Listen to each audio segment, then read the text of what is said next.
नमस्कार, मैं हूं विक्रांत यादव। आप देख रहे हैं आपका अपना चैनल द स्वतंत्र। आज हमारे साथ एक बार फिर केडिया एडवाइजरीज के अजय केडिया सर हमारे साथ जुड़े हैं, जो समय समय पर तमाम चीजों पर, सोने चांदी और तमाम मेटल्स पर क्या इंटरनेशनल खबरें चल रही हैं और किस तरीके से जो दुनिया भर में गतिविधियां हो रही हैं वो सोने और चांदी पर किस तरीके से प्रभाव डालती हैं, वो जानकारियां हमारे साथ साझा करते हैं। आज काफी दिनों बाद द स्वतंत्र पर अजय सर आए हैं। तो अजय सर, बहुत बहुत स्वागत है आपका दास स्वतंत्र के प्लेटफॉर्म पर। बहुत बहुत धन्यवाद। सर, सबसे पहले तो मैं आपसे ये चाहूंगा कि आप, क्योंकि काफी दिनों बाद आए हैं और हमारे दर्शक भी इंतजार कर रहे थे कि इस बार आपसे बात करने में थोड़ा समय ज्यादा लग गया, क्या बड़ी खबर सर वर्तमान हालात को देखते हुए आपको लगती है जिस पर सबसे पहले चर्चा आप करना चाहते हैं? विक्रांत जी, सबसे बड़ी खबर तो एक ही आ रही है कि सोना चांदी सस्ता हो गया। हाँ। 20 दिन के अंदर अगर हम देखें, देखिए 28 जनवरी को जो सोना हाँ। 1,80,000 पे था, वो हाँ। आज लगभग आप देखोगे तो करीबन 1,52,000 के करीब पहुंच चुका है। हाँ। चांदी ने तो कमाल ही कर दिया। हाँ। 4,20,000 वाली चांदी कल ऐसा लग रहा था कि 2,30,000 का लेवल भी तोड़ दे। हाँ। मतलब मोटा मोटी 40-45। तो क्या ये क्रैश है या अभी एक करेक्शन ही है? ये तो हम आगे इस शो में बिल्कुल, इस पे बात सुलझाएंगे, करनी ये है सर। हाँ। बात करेंगे। बट मुझे लगता है यस, सोना चांदी सस्ता हो रहा है, सबसे बड़ी खबर तो यही है। बहुत से लोग सर सोना चांदी सस्ता होना चाह रहे थे कि सस्ता हो तो हम भी इस ट्रेन में चढ़े, जो इस ट्रेन में नहीं चढ़ पा रहे थे। लेकिन बहुत से लोग ऐसे हैं जिन्होंने बिल्कुल पीक पे जब पहुंच गया था तब उसे खरीदा था। तो खुश कोई भी नहीं है। कम होने पे भी, जितना बढ़ने पे लोग दुखी थे उतना ही अब कम होने पे भी दुखी हो रहे हैं। देखिए, सोना और चांदी एक ऐसी चीज है कि जब सस्ता होता है तो सब दुखी रहते हैं, बढ़ता है तो हाँ। सब खुश होते हैं, सबको तेजी में ही चाहिए। हाँ। तो देखिए, इसमें कारण भी है। जिस ढंग से हमने देखा पिछले 2-3 साल से, जियो पॉलिटिकल टेंशन, सेंट्रल बैंक की बाइंग, ईटीएफ की बाइंग, सप्लाई साइड कंसर्न्स बने हुए, डी डॉलराइजेशन चल रही है, ये सब कारणवश हमने ये बड़ी तेजी देखी। जनवरी में हमने देखा वॉल्टिलिटी बढ़ी हुई थी, मार्जिन बढ़े थे, और हम्म। कहीं ना कहीं एक प्रॉफिट बुकिंग ट्रिगर होना बाकी था। और वही प्रॉफिट बुकिंग के ट्रिगर की वजह से हमने देखा ईटीएफ या जो स्पेकुलेटिव मनी जो मार्केट में बना था वो निकलना स्टार्ट हुआ, और उसी के नतीजन हमने 45% की गिरावट चांदी में और लगभग 20-22% की गिरावट हमने सोने में आती है देखी है। हालांकि अभी भी डोनाल्ड ट्रंप हमारे साथ ही है, मतलब अनसर्टेनिटी हमारे साथ ही है। और अब देखना है कि अगले 48 घंटे में या अगले हफ्ते भर में क्या नया अपडेट्स आएगा, वही मार्केट की आगे की रणनीति और डायरेक्शन तय करेगा। सर, यही मैं आपसे जानना चाह रहा था। कहा जा रहा है कि ये हफ्ता बड़ा क्रूशियल है। तो इस हफ्ते को क्यों इतना क्रूशियल माना जा रहा है कि इस हफ्ते में काफी डिफाइनिंग चीजें हो सकती है? बिल्कुल, देखिए हमने जैसे फरवरी स्टार्ट होना था उससे 2 दिन पहले से हमने करेक्शन आते हुए देखा। हम्म। और मैं बार बार कहता भी था कि पोर्टफोलियो रीसेफलिंग हाँ। एक हो सकता है। तो हमने देखा था जनवरी के अंदर एक अपडेट आई थी ब्लूमबर्ग कमोडिटी इंडेक्स की। हाँ। वहां पे हमने देखा लोग जो इंडेक्स फंड है वहां से ब्लूमबर्ग में कहीं ना कहीं गोल्ड सिल्वर के जो एलोकेशन वो कम हुए। हम्म। और ये हफ्ता इसलिए भी इम्पोर्टेंट है क्योंकि हम जानते हैं जियो पॉलिटिकल टेंशन पिछले 3 साल से सोने को सपोर्ट कर रहे थे। पहला है रशिया यूक्रेन। तो अब बताया जा रहा है कि रशिया यूक्रेन में, ठीक है, कल भी हमने देखा कुछ एनर्जी प्लेटफॉर्म्स के ऊपर हमले हुए हैं, ड्रोन अटैक्स बहुत ज्यादा एग्रेसिव बढ़ चुके हैं। बट ये भी है कि अब अगले 2 दिन के अंदर दोनों में बैठक भी है और एक पेशकश भी की गई है यूएस द्वारा कि इसको हम सीज फायर पे कन्वर्ट कर ले या फिर हम विराम लगा दे। तो ऐसी उम्मीद है कि ये तीसरी बैठक हो चुकी है, नहीं तो पहले तो होती नहीं थी। हाँ। अब ये तीसरी बैठक है, तो ऐसा लग रहा है जब भी पीस टॉक होती तो उम्मीद ये रहती है कि लड़ाई में विराम लग जाए। हाँ। ऐसा ही कुछ है यूएस ईरान का भी। पिछले साल भी हमले हुए थे, ये साल भी हमने देख रहे हैं कि पूरी तरह से कल स्टेट ऑफ होर्मुज को बंद करने की बात आई थी, उसकी वजह से अनसर्टेनिटी थी। बट अब जो पीस टॉक चल रहा है उसमें हो सकता है एक पॉजिटिव बात निकल के आए या कुछ टाइम बाउंड काम हो। तो वहां पे मुझे लगता है कि एक बड़ा फैक्टर है जिसकी वजह से सोने और चांदी में एक दबाव बनता हुआ दिख रहा है सर। ये हफ्ते में। जी। और एक और लास्ट में ऐड करना जी। चाहूंगा, एक ये हफ्ते में यूएस ईरान, रशिया यूक्रेन और फेड की बैठक है। हाँ। फेड के मिनट्स आने हैं। और अब तक हमने देखा Donald Trump aggressive rate cut की बात कर रहे थे, बट फेड चेयरमैन जो है पावेल, वो बिल्कुल मना कर रहे थे। अब नए चेयरमैन का नॉमिनेशन आ चुका है, जल्द वो भी एक चेयर पे रहेंगे। बट टाइमिंग बताया जा रहा है कि मार्च में तो कोई रेट में कोई चेंजेस नहीं है, बट जून में एक रेट कट हो सकती है। ये साल में 2 रेट की पॉसिबिलिटी अभी भी बनी हुई है। सर ब्लूमबर्ग पर, क्योंकि उसकी खबरों पर लोग बहुत विश्वास करते हैं, उसकी जो रिपो एक खबर आई थी रशिया को लेकर, डॉलर को लेकर, तो उसके बाद हमने देखा था एक बड़ी करेक्शन भी आई थी उसी दिन बाजार में। तो क्या उस खबर का असर अभी तक मार्केट पर है, बना हुआ है? देखिए, एक्चुअली ये खबर ऐसी थी कि पिछले साल से हम देख रहे हैं कि डोनाल्ड ट्रंप जब जीत के आए थे, उन्होंने बोला था मैं सब युद्ध बंद करवा दूंगा। हम्म। तब हमने देखा था जैसे रशिया की डिमांड थी कि एक, हम पे सैंक्शन हटा दिया जाए, जितनी जमीन हमारे पास है वो हमारी हो गई है। तीसरा, कि नाटो यूक्रेन से दूर रहेगा। ये तीन चार ऐसे करके 10-12 कुछ डिमांड थी। अब यूएस वापस जो बैठक करवाना चाह रहा है, उसमें यूएस ने बोला ठीक है, हम लोग इसके ऊपर बात करेंगे, निगोशिएट करेंगे। लेकिन साथ में एक कंडीशन ये भी सुनने में आ रही है कि यूएस बोल रहे हैं रशिया को कि आप फिर से डॉलर रिजीम में आ जाओगे। हाँ, अगर यूएस रशिया अगर डॉलर रिजीम में आ जाता है, तो डी डॉलराइजेशन का जो कंसर्न्स है वो काफी हद तक कम हो जाएगा। क्योंकि अगर रशिया वापस डॉलर में आता है, तो आप ये मान लीजिए ब्रिक्स का वजूद खत्म हो जाता है। हाँ। तो टाइमिंग यस बोल सकते हैं, बट ये इतना इजी नहीं है। किसी के ऊपर ट्रस्ट अगर ब्रिच होता है, तो ये इतना जल्दी नहीं वापस रीबिल्ड हो जाए। बट हाँ, उसका कुछ असर हमने प्राइजेस में आते हुए भी देखा है। और अगर ये होता है, तो डेफिनेटली गोल्ड के लिए एक प्रेशर पॉइंट बन सकता है। थोड़ा सा मैं आपसे मार्जिन मनी पर भी समझना चाहूंगा सर, क्योंकि बहुत से व्यूअर्स का ये मानना है कि और बहुत से लोग कहते भी हैं कि मार्जिन मनी जो है वो बड़ी तेजी को खत्म कर सकता है। तो क्या इस बार भी ऐसा ही देखने को मिला जैसा पहले इसने असर किया था? देखिए, जब भी हम डेरिवेटिव मार्केट में कोई भी पोजीशन लेते हैं, हम्म। तो उसको लिवरेज या डेरिवेटिव मार्केट के अंदर लिवरेज पोजीशन बनाना बोलते हैं। हम्म। मतलब अगर आपको सपोज लाख रुपए की चीज लेनी है, तो फिजिकल में तो आपको लाख रुपए देना पड़ेगा। हाँ। लेकिन यही चीज अगर आप डेरिवेटिव मार्केट में लेते हो, तो 10-12-15% का ही मार्जिन देना है। अब होता क्या है, जब मार्केट में बड़ी तेजी बनती है, तो इजी होता है लेना, कि आप 10-12-15% का मार्जिन दे दीजिए और ले लीजिए, ताकि पोजीशन बना पाए। और इसी के चलते हमने देखा एक बड़ी तेजी भी बनी थी। हम्म। अब जनवरी में जैसे ही हमने देखा कि मार्जिन चांदी पे लगभग 65% और सोने में करीबन 24% करके आसपास कर दिया गया था, इमीडिएटली डी लिवरेजिंग होना स्टार्ट हुआ। मतलब जिसके पास माल पड़ा था मार्जिन हाई होने की वजह से, हाँ। वो निकलना चालू किया। ऐसा ही कुछ हमने 1980 में भी देखा, हम्म। 2011 में भी देखा सोने चांदी के केस में। कच्चा तेल, बेस मेटल, इक्विटी, एग्री, सभी में एक ऐसा टूल होता है जहां पे हम देखते हैं कि एक्सेसिव कंसंट्रेशन ऑफ तेजी या मंदी आ जाती है। तब हम देखते हैं जानना करके एक्सचेंजेस के मार्जिन्स भी इन प्लेस होने लग जाते हैं, और जो एक स्पेकुलेटिव पोजीशन बनना चालू हो जाती थी, वो खत्म होना स्टार्ट होती है। तो यस, पॉसिबल है कि हायर मार्जिन की वजह से हम ये लिक्विडेशन देख रहे हैं, और जब तक मार्जिन बढ़ा हुआ रहेगा, मुझे नहीं लगता कोई एक्सेसिव स्पेकुलेटिव पोजीशन इसमें बनेगी। सर गोल्ड सिल्वर रेशियो, क्या मार्केट का सेंटीमेंट भी गोल्ड सिल्वर रेशियो से पता चलता है? क्योंकि 1:50 से भी नीचे पहुंच गया था। तो क्या फिलहाल ये सिल्वर का आउट परफॉर्मेंस का संकेत दे रहा है, मैसेज दे रहा है, या फिर गोल्ड की मजबूती की तरफ इशारा कर रहा है? देखिए, गोल्ड सिल्वर रेशियो एक बैरोमीटर है, हम्म। जिसमें सोना एक डर को दिखाता है और हम्म। चांदी इकोनॉमी को दिखाता है। हम्म। अब इसको देखते कैसे, गोल्ड के प्राइस को चांदी के प्राइस से डिवाइड करते हैं। तो गोल्ड का प्राइस इस वक्त 1,53,000 है, हम्म। और चांदी का भाव है 2,36,000। हाँ। जब इसको डिवाइड करके निकालोगे, तो आपको 65 के पैसे। आसपास का फिगर हाँ। दिखेगा। हम्म। ठीक है। अब 50 सालों में ये रेशियो 85-90 के ऊपर नहीं जाता, और नीचे में 40-45 के नीचे, या इनफैक्ट 50 के नीचे भी सस्टेन नहीं करता, ये रेंज में रहता है। हम्म। अब हुआ क्या, पिछले साल जब इसराइल और हमास का युद्ध चल रहा था, हाँ। वो टाइम पे ये रेशियो 107 तक पहुंच चुका था। हम्म। अब आप देखिए, जब ये रेशियो ऊपर की तरफ है, मतलब सोना ज्यादा तेज है चांदी के मुकाबले, हाँ। क्योंकि लड़ाई, जियोपॉलिटिकल टेंशन, रिसेशन, कोविड, जब भी ऐसा रहेगा तो लोग डरेंगे, और डरेंगे तो सोने में बाइंग आती है। इसलिए कोविड में भी हमने ये रेशियो 126 तक जाते हुए देखा। लेकिन जैसे ही लड़ाई के बाद हमास और इसराइल का अभी हम कुछ नया अपडेट नहीं देख रहे हैं, और धीरे धीरे डर कम होते जा रहा है, जिसकी वजह से ये रेशियो नीचे में 45 तक आ चुका था। हम्म। इसका मतलब है सोने के मुकाबले चांदी ज्यादा चलनी चाहिए थी, और हम्म। वैसा ही हुआ।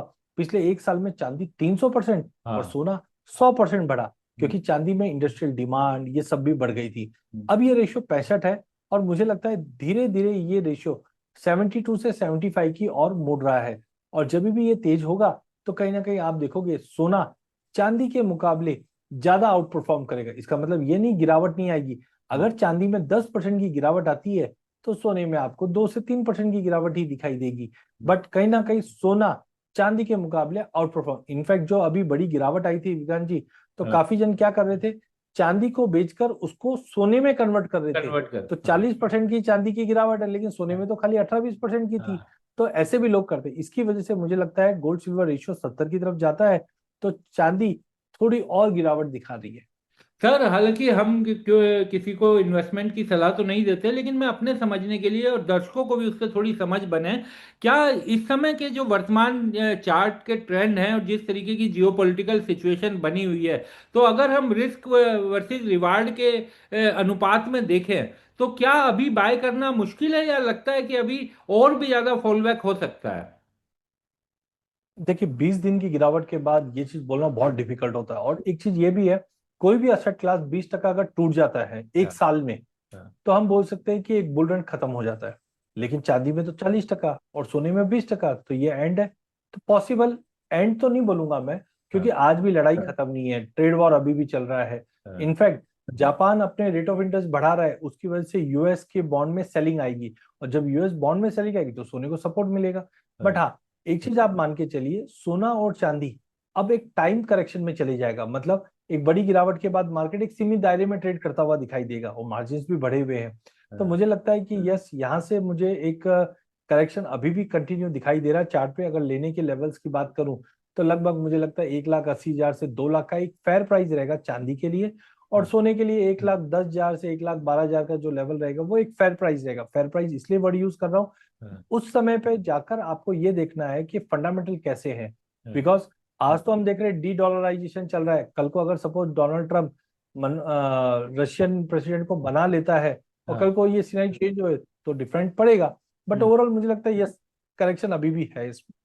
सर, अभी कुछ दिन पहले सिल्वर इंस्टीट्यूट की रिपोर्ट पढ़ रहा था, तो उसमें कहा गया कि जो सोलर पैनल हैं उसमें अब धीरे धीरे क्वांटिटी घट रही है, और उसमें कमी आ रही, आएगी आएगी भी, आ भी रही है और आएगी भी। लेकिन बाकी चीज़ों में क्योंकि चांदी का उपयोग बढ़ रहा है, तो डिमांड तो इसकी बढ़ती रहेगी, और डेफिसिट जो है वो 2030 तक भी दिखाई दे रहा है कि डेफिसिट लगातार हर साल बढ़ता जाएगा। तो क्या चांदी अभी भी उतना सेफ है जितना जिस जिस जिस तरह जितना हम सोने को मान पाते हैं, इन सब चीजों को देखते हुए? बिल्कुल, बिल्कुल आपने सवाल ऐसे पिरो के निकाला है कि सारी चीजें इसमें आ जाए। हाँ। तो मुझे लगता है, देखिए विज्ञान जी, पहला यस, चांदी की डायरेक्ट माइन नहीं है, हाँ। ये एक बाय प्रोडक्ट है जिंक की माइन से।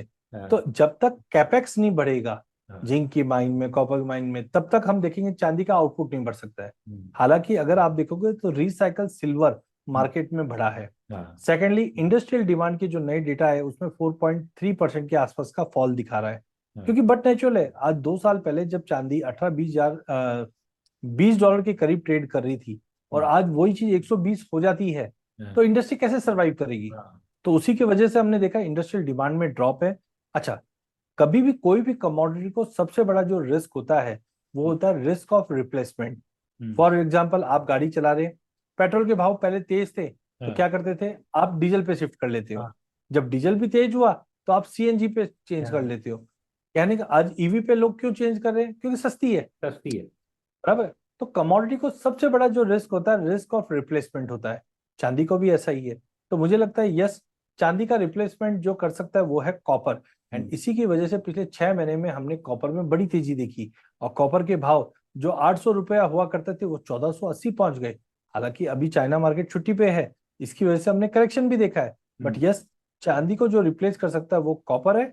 और मजे की बात, कॉपर को जो रिप्लेस कर सकता है वो है एल्यूमिनियम। आज हम्म। आपके घर में एसी है, पहले कॉपर के कॉइल हुआ करते थे, अब एल्यूमिनियम के। क्यों? क्योंकि आज जो 1200 रुपए का कॉपर है, उसको रिप्लेस करने के लिए हमारे पास 300 रुपए का एल्यूमिनियम है। हाँ। थोड़ी एफिशिएंसी में कमी आएगी, बट रिप्लेसमेंट का कॉस्ट देखिए, 300 रुपया और 1200 रुपया, हाँ। कितना फर्क आ जाता है।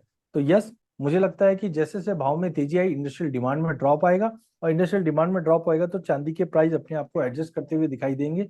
कॉपर, एल्यूमिनियम, ये कंजम्पशन वाली कमोडिटी है, यहाँ पे हम देखेंगे इनकी जो डिमांड है वो और बढ़ती हुई दिखाई देगी।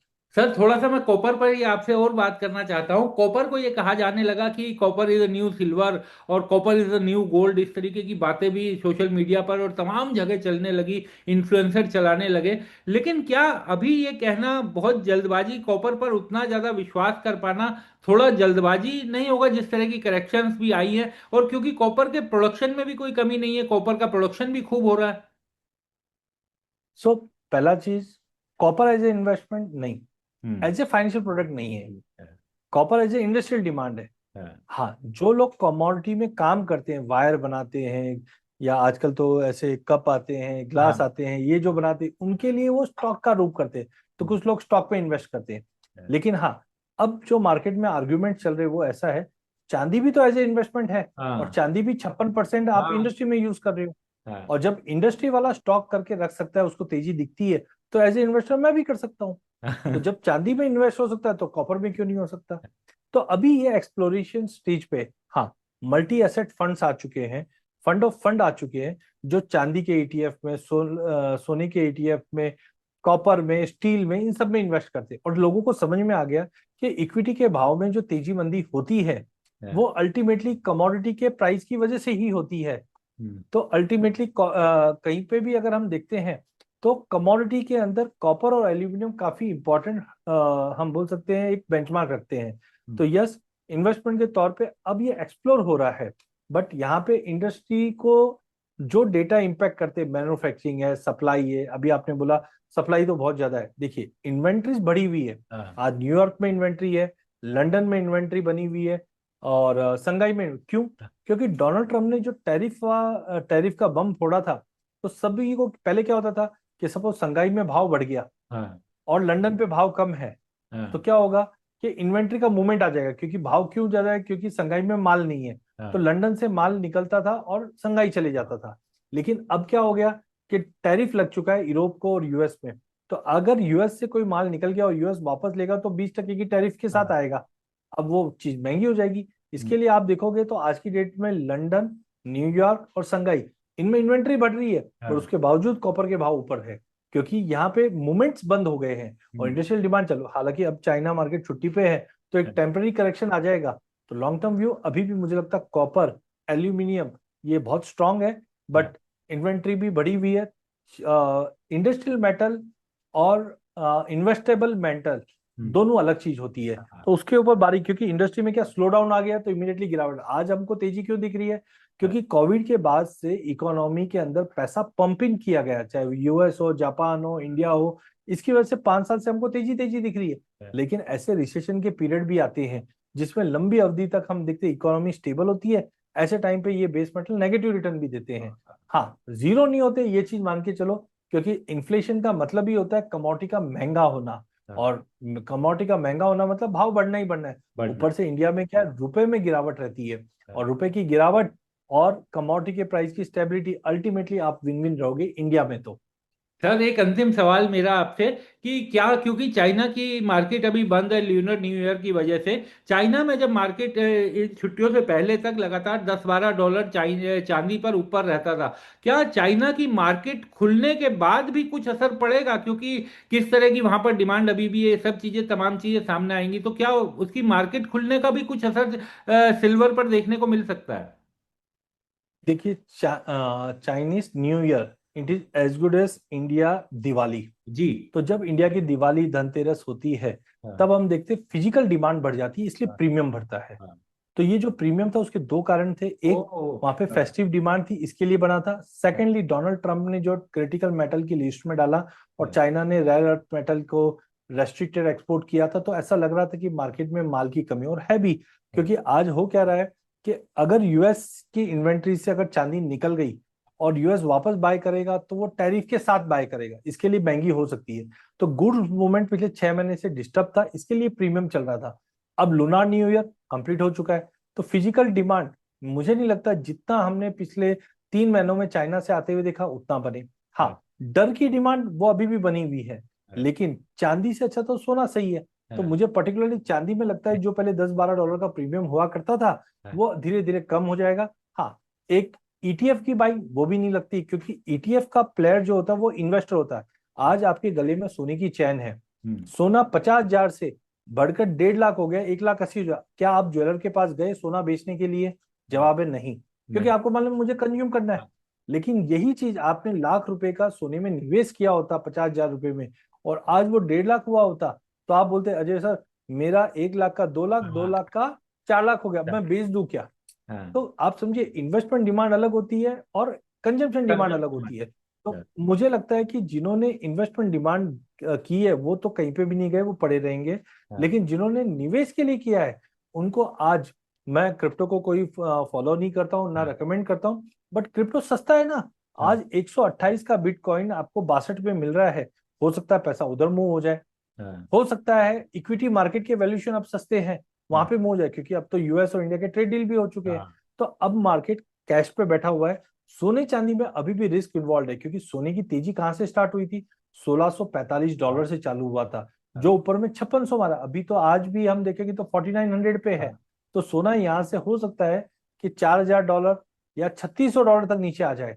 लेकिन बाकी कमोडिटीज या बाकी अदर चीजें, वो इतना बड़ा फॉल बैक नहीं दिखा रहा है। तो मुझे लगता है यस, थोड़ा सा मार्केट में कंसर्न्स है, करेक्शंस भी है, लेकिन दूसरी अपॉर्चुनिटीज निकलती रहेगी। बहुत बहुत शुक्रिया अजय सर, आप हमारे साथ जुड़े, चर्चा में हिस्सा हुए। और सभी दर्शकों को कहूंगा, मैं एक बार फिर जाते जाते अनुरोध करूंगा कि आप अपने निवेश को बहुत सोच समझ कर करें, अपने फाइनेंशियल एडवाइजर से बात कर करें, क्योंकि पैसा आपका है तो नफा और नुकसान भी आपका ही होगा। बहुत बहुत शुक्रिया सर। बहुत बहुत धन्यवाद विक्रांत जी।